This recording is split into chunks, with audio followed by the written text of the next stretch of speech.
सुमुखश्चैकदन्तश्च कपिलो गजकर्णका लंबोदरश्च विकटो विघ्ननाशो विनायका धूम्रकेतुर्गणाध्यक्षो भालचन्द्रो गजानन द्वादशैतानि नामानि या पठे शृणुयादपि विद्यारम्भे विवाहे च प्रवेशे निर्गमे तथा संग्रामे संकटे चैव विघ्नस्तस्य न जायते। 6 तारीख का दिन मंगलवार का अवसर है और उस दिन तृतीया और चतुर्थी का योग बहुत सुंदर रूप से बन रहा है। संकष्टी चतुर्थी का योग बन रहा है और साथ साथ आपकी राशि के दृष्टिकोण से देखा जाए तो इस दिन कई ग्रहों का योग बहुत श्रेष्ठ बन रहा है। मंगल इन दिनों अस्त चल रहे हैं, इस बात समझें। और मंगल अष्ट चलने के कारण से क्या होता है कि मंगल की शक्ति कुंडली में कई प्रकार की स्थिति को नेगेटिव उत्पन्न कर देती है और चीज़ों को फेवर में नहीं आने देती है। और ये मंगल का नेगेटिव प्रभाव जो है ये लगातार अभी कुछ दिन आपको परेशान करने वाला है, तो इसका उपाय आपको लगातार करने की ज़रूरत है और ये आपको विशेष तौर पे समझने की आवश्यकता है क्योंकि मंगल का अस्त होने का प्रभाव जो है बहुत ही विशेष होता है। तो ऐसे में स्थिति को ठीक करने का आपको लगातार प्रयास करना चाहिए। देव योग से इस दिन मंगलवार भी पड़ रहा है और साथ साथ इन दिनों इस दिन विशेष तौर पे क्या बन रहा है, चतुर्थी का योग भी बन रहा है। तो अंगारक चतुर्थी का योग बन गया और माघ महीने में अंगारक चतुर्थी का योग बड़ा संपूर्ण रूप से मंगल के समस्त कष्टों को दूर करने का योग बना सकता है। ऐसे में हमने विवेकानंद योगाश्रम में इस शुभ योग को समझते हुए एक दिव्य कार्यक्रम रखा। वैसे तो हर मंगलवार पर सुंदरकांड चलते ही हैं और हमने आपको पहले ही बताया है कि मंगल का अस्त चलने से क्या होता है कि कई बार समस्याएं उत्पन्न हो जाती हैं। हिम्मत का प्रभाव, पौरुष का प्रभाव और साथ साथ पुरुषार्थ का ग्रह माना जाता है, साहस का प्रतीक माना जाता है। और जब सब कुछ ग्रह अच्छे चलते हुए भी अगर वो ठीक नहीं चल रहा है, पुरुषार्थ नहीं कर रहा है, मंगल अस्त चल रहा है, तो क्या होगा, बहुत सारे कर्मों में विघ्न आने के योग बनेंगे। तो ऐसे में उपयोग करें हनुमान जी का, सुंदरकांड का पाठ करें।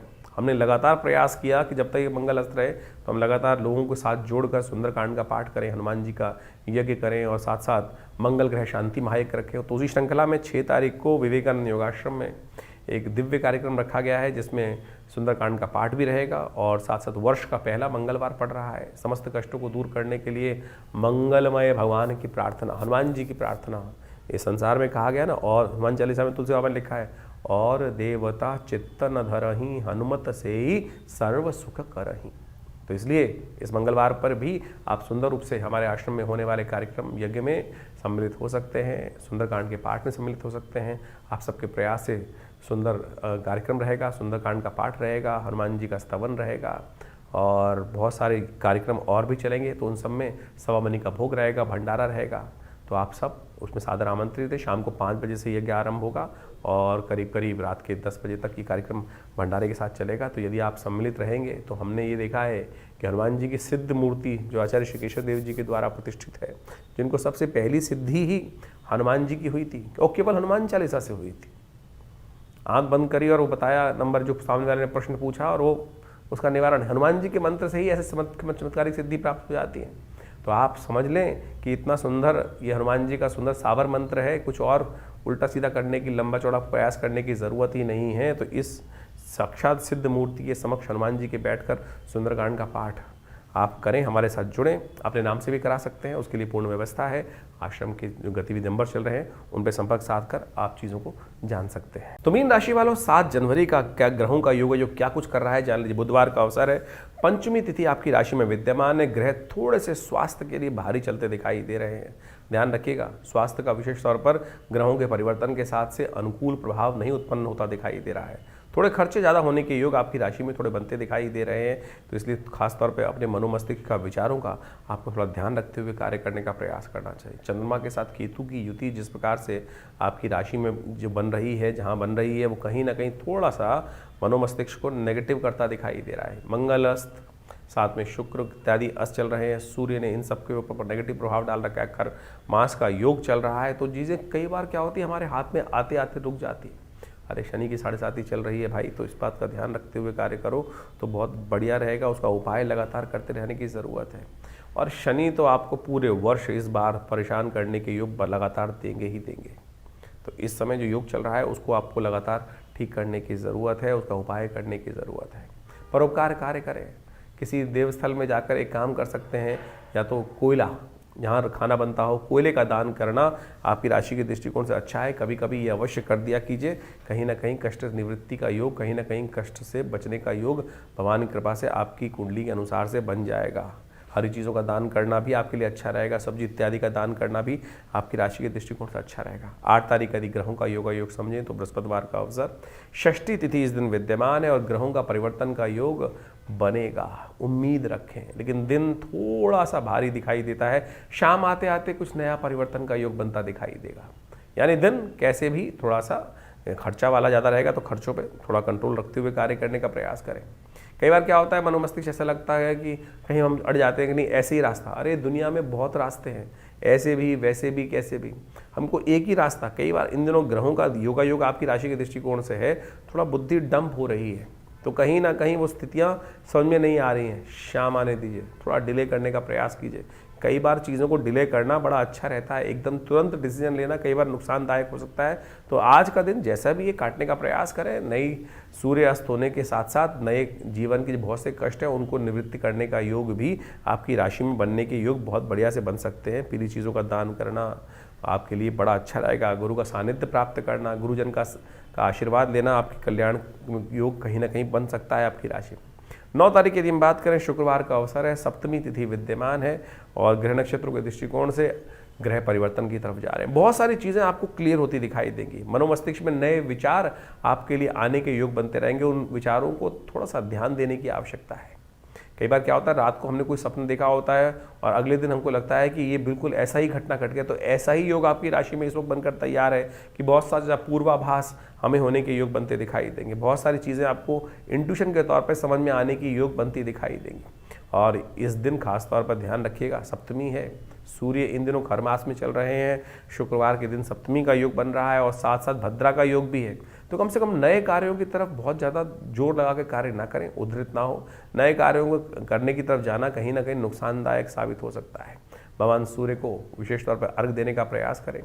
ये माघ के महीने की कृष्ण पक्ष की सप्तमी है, जिसे विशेष तौर पर सप्तमी के रूप में ही जाना जाता है, सर्वदात सप्तमी के रूप में जाना जाता है। और ये विशेष तौर पर यदि हम देखें तो हिमाद्री इत्यादि ग्रंथों के अंदर इसका वर्णन लिखा है कि भगवान सूर्य को इस दिन अवश्य अर्घ देने का प्रयास करना चाहिए। भगवान सूर्य की कृपा से बहुत सारे कष्टों को निवृत्त करने के लिए, इच्छा पूर्ति के लिए सहायता मिलने के योग बन जाते हैं। 10 तारीख का दिन शनिवार का अवसर है, अष्टमी तिथि विद्यमान है और उस दिन ग्रहों का परिवर्तन का योग सुबह सुबह ही बनेगा। और ये परिवर्तन जो है आपकी राशि के दृष्टिकोण से थोड़ा इमोशनल तौर पे हल्का दिखाई देता है। चीज़ों को बहुत कुछ करने के लिए हिम्मत ज़्यादा चाहिए और मंगल अस्त होने के कारण से आप सही दिशा में हिम्मत करने से बचते दिखाई दे रहे हैं। लेकिन साथ साथ आपकी राशि के दृष्टिकोण से यदि हम देखें तो ये धन योग भी बन रहा है आपकी राशि में इस वक्त। ये धन योग नेगेटिव नहीं है, पॉजिटिव ही रास्ते आपके लिए समक्ष उत्पन्न करते दिखाई देंगे। थोड़ी सी मेहनत से रास्ता बन जाएगा, लेकिन इमोशनल पॉइंट ऑफ व्यू यदि आप फंसे रहेंगे, कई बार क्या होता है कि इमोशनल फूल बन जाते हैं। इस समय में इमोशनल फूल ना बने। बहुत सारी बेकार की बातें कि जिनमें है उसमें ही टाइम खराब होने के योग बन जाते हैं। बहुत सारे ऐसे विचार होते हैं जो लगातार दिमाग को खाली ही नहीं होने देते। भैया समय है कार्य का लाभ लेने का। आपके अपनी मेहनत से, आपके अपने सोर्सेज से जो काम चल रहे हैं उसी से आपकी चीज़ें बनने के योग दिखाई देते हैं। तो इसमें उसका लाभ लेते हुए कार्य करने का प्रयास कर लीजिए, अच्छा रहेगा। तो ज्योतिष के दृष्टिकोण से आपने ग्रहों का प्रभाव समझा। माघ का महीना इस बार आरंभ हो रहा है, साथ में नव वर्ष भी आरंभ हो रहा है। 2026 सूर्य का वर्ष है, जिसका नंबर 1 आता है और ये वर्चस्व को स्थापित करने वाला नंबर है। अजीब से एक होड़ पूरे संसार में व्याप्त होने वाली है कि मैं बड़ा। और ये अभिमान की लड़ाई, जिस प्रकार सूर्य जो होते हैं ना, वो तेज के मालिक है। और हर व्यक्ति के अंदर सूर्य जो है आध्यात्मिक तौर पे भी और सांसारिक तौर पे भी व्यक्ति को आगे बढ़ाने का योग बनाते हैं। जिनकी जन्मपत्री में सूर्य बहुत अच्छे अंशों में है, उनका स्वामित्व बढ़ने के लिए और साथ साथ स्वाभिमान बढ़ने के लिए अच्छा सा योग, जीवन में वर्चस्व कीर्ति बढ़ने के अच्छे योग इस सूर्य के वर्ष में बनने के योग दिखाई देते हैं। और जिन जिन के सूर्य या तो पाप ग्रह से ग्रसित हैं या पाप कर्तृ योग में फंसे हुए हैं या अशुभ स्थिति में जन्मपत्री में हैं, ऐसे व्यक्तियों के लिए जीवन में इस समय में ध्यान रखना पड़ेगा कीर्ति में दाग लगने के योग बन सकते हैं, क्योंकि सूर्य आपकी कुंडली के अनुसार से, अब ये समझें कि सूर्य आपकी कुंडली के अनुसार से ही कार्य करेगा। सूर्य में जिस प्रकार का प्रभाव है, देखिए अब गोचर के दृष्टिकोण से सूर्य तो का जो वर्ष जो है वो हर एक के लिए है, लेकिन अब आपका जो खेत है वो किस प्रकार का है, जिस प्रकार का बीज उसमें उत्पन्न होगा तो वैसे ही प्रभाव, बीज डलेगा वैसे ही प्रभाव उत्पन्न करेंगे। तो अब आपके जीवन में, आपकी जन्मपत्री में किस प्रकार का सूर्य कॉम्बिनेशन बना रहा है, नवांश इत्यादि में शुद्ध है कि नहीं है, कहीं पापकृत योग में फंसा हुआ है, अशुभ ग्रहों के साथ में है, तो उसका प्रभाव भी वैसा ही होने के योग दिखाई देते हैं। ऐसे में सूर्य के उपाय को आपको लगातार करते रहने का प्रयास करना चाहिए। और हमारा भाग्य जो बनता है ना, वो विशेष तौर पे बनता है इस समय में आपके कर्म के अनुसार से, और कर्म को सुदृढ़ करने की आवश्यकता है। ये 2026 का जो वर्ष है, ये विशेष तौर पे ऐसे योगा योग को लेके उपस्थित हो रहा है कि 9 ग्रहों में से 8 ग्रह इस 2026 में परिवर्तन का योग बनाएंगे। देर सवेर बहुत सारे ग्रहों में भयानक उठापटक होने के योग बनते दिखाई देंगे। शनि महाराज को छोड़ के बाकी सब ग्रह राशि परिवर्तन का योग भी बना रहे हैं। और आप मान लीजिए कि जैसा शनि ने पिछले साल योग बनाया, उठापटक का योग बनाया, कई प्रकार के विघ्न भी जीवन में उपस्थित करने के योग बनाए, और ऐसे ग्रहों की अवस्था में परिवर्तन के अनुसार से आप समझें कुछ योग ऐसे भी बनते दिखाई दे रहे हैं जो कहीं ना कहीं उत्पात को दर्शाते हैं। क्योंकि मंगल इस कुंडली इस बार जो है इस वर्ष में यदि हम देखें तो ग्रहों के अनुसार से आरंभ में तो अस्त चलेगा, फिर कई बार ऐसे योग भी बनेंगे ग्रहों के साथ साथ विभिन्न ग्रहों के, जो कुछ ना कुछ आपत्ति के योग भी बनाता है, कुछ विपत्ति के योग भी बनाता है, कुछ ना कहीं आकाशीय दुर्घटनाओं के योग भी बनाता दिखाई दे रहा है, और कुछ नए फ्रंट, युद्ध के नए मैदान भी खुलते दिखाई देंगे। क्योंकि सूर्य का वर्ष है, और सूर्य के वर्ष में जिस प्रकार से ग्रहों का योगा योग बन रहा है, वो कहीं ना कहीं ऐसा दिखाई देगा कि अपने आप को हर व्यक्ति बड़ा दिखाने के लिए, सामने वाले को छोटा दिखाने के लिए, सामने वाले को अस्त करने के लिए, क्योंकि सूर्य का प्रभाव ऐसा होता है कि जो सामने वाले को किसी भी प्रकार से अस्त करने का योग ही बनाता है। ज्योतिष के दृष्टिकोण से देखें तो सूर्य जिस भी ग्रह के साथ बैठते हैं उसको अस्त करने का योग बना देते हैं, उसको दिखाई नहीं देता है, वो ग्रह लोप हो जाता है। तो उसी प्रकार का प्रभाव मनोमस्तिष्क में छाने के योग दिखाई देते हैं। तो ऐसा योग चाहे राजनीतिक हो, चाहे वो सामाजिक तौर पर हो, तो एक दुराग्रह के तौर पे भी इसका प्रभाव संसार में पड़ता दिखाई दे रहा है। तो ऐसे में खासतौर पे जो शनि राहु के योग इस बार बनते दिखाई दे रहे हैं, वो कहीं ना कहीं थोड़ा सा बिल्कुल आसपास ही ग्रहों का योगा योग दिखाई देता है। शनि महाराज को देखें और राहु के साथ देखें तो बहुत पास स्थिति चल रही है ग्रहों की इस वर्ष में। तो ऐसे में कुछ खास उपाय आपको करने की आवश्यकता है। वर्ष के आरंभ में बड़ा देव योग बना है, जिसको माघ का महीना कहा जाता है। शास्त्र में एक मंत्र आया है, काशीवासी निवासी च काल भैरव पूजनम प्रयागे माघ मासी च बिल्वपत्रम शिवार्पणम। ये जो माघ का महीना है, माघ का स्नान जो है वो अपने आप में एक बहुत सुंदर रूप से शास्त्र में वर्णित किया गया है। इसीलिए भारतीय संस्कृति में माघ के महीने में मेला लगता है, गंगा स्नान का पुण्य बनाता है, भगवान शंकर का विशेष पूजन करने का योग बनता है। और कहा जाता है कि ऐसे में भगवान शंकर को यदि बिल्वपत्र अर्पित कर दें, काशीवासी निवासी च काल भैरव पूजनम प्रयागे माघ मासे च बिल्वपत्रम शिवार्पणम अखंडैव बिल्वपत्र च, एक बिल्वपत्र भी यदि भगवान को सुंदर रूप से हम अर्पित कर दें इस माघ के महीने में, और नित्यपति यदि योग बना लें भगवान को सुंदर स्नान कराने के बाद, क्योंकि शास्त्र कहता है भावी मेट सके त्रिपुरारी, इन संसार में जो समस्त कष्ट हैं वो भगवान शंकर की प्रार्थना से ही दूर होते हैं। और जिन ने भगवान शंकर की प्रार्थना जब जैसे कई असंभव को संभव करके दिखाया, विभिन्न प्रकार की आपत्तियों को जीवन से दूर, चाहे वो स्वास्थ्य संबंधी समस्याएं हों, चाहे वो किसी भी प्रकार की समस्या हो, भोलेनाथ का आशीर्वाद जब मिल जाता है तो इसलिए इस समय में विभिन्न प्रकार के जो योग बने उनका हमको प्रयास करना चाहिए, लाभ लेना चाहिए। भगवान शंकर पत्रम पुष्पम फलम तो यम, जल से ही प्रसन्न हो जाते हैं। तो ऐसे यानी जल से भी पत्र पुष्प बेलपत्र फूल जो है संसार में किसी और को नहीं चढ़ता है, सामान सब भगवान शंकर को चढ़ा देते हैं। यानी कांटे वाला भी, आँख भी, सब प्रकार से भगवान शंकर को चढ़ा दिया जाता है और वो उसी से प्रसन्न हो जाते हैं, अवगढ़दानी भगवान। तो ये सुंदर माघ का महीना जो है भगवान का के नाम से स्नान करें और उनका डुबकी लगाएं, तीर्थों में जाकर कुछ पूजा पाठ कर लें और भगवान को बिल्वपत्र। देखिए माघ का महीना एक बात समझें, ये माघ का जो फागुन का महीना होता है, ऐसे में जो पत्ते हैं ना वो भी छिद हो जाते हैं। ऐसे में अखंडैव बिल्वपत्रै च पूजये शिव शंकरम कोटिकन्या महादानम बिल्वपत्रम शिवार्पणम। शास्त्र कहता है कि एक जो अखंड बिल्वपत्र जो किसी प्रकार से टूटा फूटा ना हो, उसमें कोई छेद ना हो, अखंडित हो, तो उसको ओम नमः शिवाय का स्तवन करते हुए भगवान को यदि अर्पित कर दें तो आप सत्य माने बहुत सारे कष्ट जीवन के दूर होने के योग भगवान बना देते हैं। और जितना करोड़ों कन्याओं को दान करने के का पुण्य मिलता है, वैसा ही पुण्य केवल एक बिल्वपत्र से प्राप्त हो जाता है भगवान को अर्पित करने से।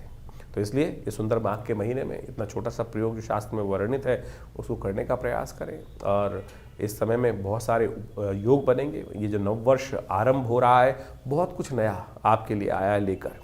आप समझ लीजिए आपके जीवन में क्या कुछ घटनाएं घटने के योग हैं। ग्रहों का गोचर का प्रभाव के साथ साथ आपकी जन्मपत्री के अनुसार से किस प्रकार के योग बन रहे हैं।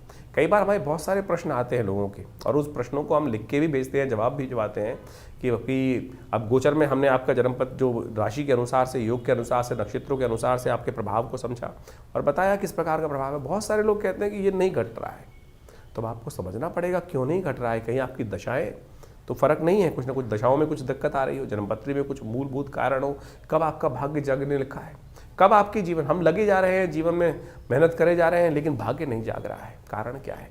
समय कब आने वाला है? वो समय कब आएगा जो हमारे मानसिक तौर पर हमको संतुष्टि देने का योग बनाएगा। और वो ज्योतिष के दृष्टिकोण से, ज्योतिष के ज्ञान से, ज्योतिष जिसको कहा जाता है ना, वो दिव्य ज्ञान, वो रोशनी देने वाला ज्ञान, वो रास्ता निर्द्वंद भाव से रोशनी प्रकाश को देने वाला ज्ञान जो है, वो प्रकाश जो है वो देने वाला जो ज्ञान है ना, प्रकाश नेत्रों से, ज्योतिष वेद के अंदर कहा गया है कि ज्योतिष संज्ञा नेत्र की है। तो इस बात को हम समझें तो दिव्य ज्योति जो है वो ज्योतिषी है, जो विज्ञान जो है जो आपको दिखा सकता है कि भाई कौन सा रास्ता अंधकार को जो प्रकाश के अंदर परिवर्तन करने का, अज्ञान से ज्ञान यानी भविष्य को ज्ञान का जो प्रकाश है वो भी दिखा दे, तो वो ज्योतिष विज्ञान है।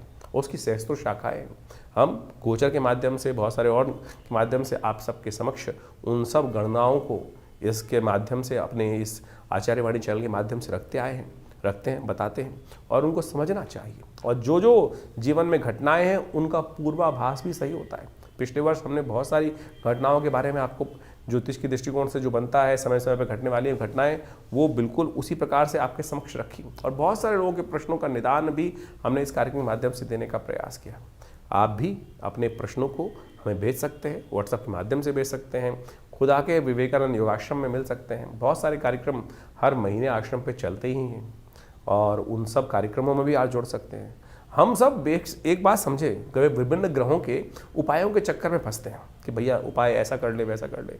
उपाय सीधा साधा भगवान का स्मरण ही है, भगवान का भजन ही है, और उसमें केवल आपके विश्वास और श्रद्धा और समर्पण की आवश्यकता है, समय के समर्पण की आवश्यकता है। हम लगे हैं जन्म पर कुछ सिर्फ अंगूठियां पहनने में, कुछ टोटके कर लेने पे, ये टोटका कर ले, वो टोटका कर ले।